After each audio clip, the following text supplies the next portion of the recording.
12. Suppose that you wish to fabricate a uniform wire out of 1 gram of copper. If the wire is to have a resistance R equals 0.5 ohms, and if all of the copper is to be used, what will be A, the length, and B, the diameter of the wire?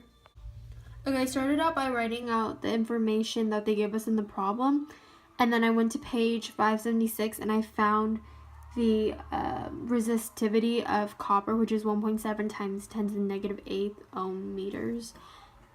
So the copper wire is a cylinder, and we're finding the length and the diameter of the cross-sectional area.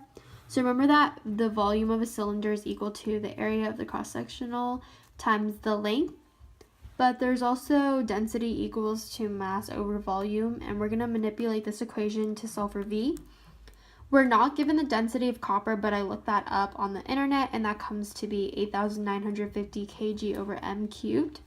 And then we find that V is 1.117 times 10 to the negative 7 meters cubed.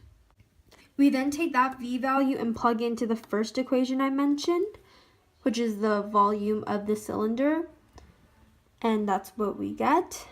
And we'll use that later, but right now we're going to solve for R. And so that's the equation for R. And then we're going to plug in the numbers they gave us. And just to mention again, I got this resistivity number from page 576 in the textbook. And after that, we're going to isolate for A.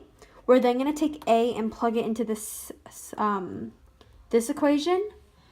And then we'll solve for L, which is going to come out to 1.813 meters. And so that's the answer for part A.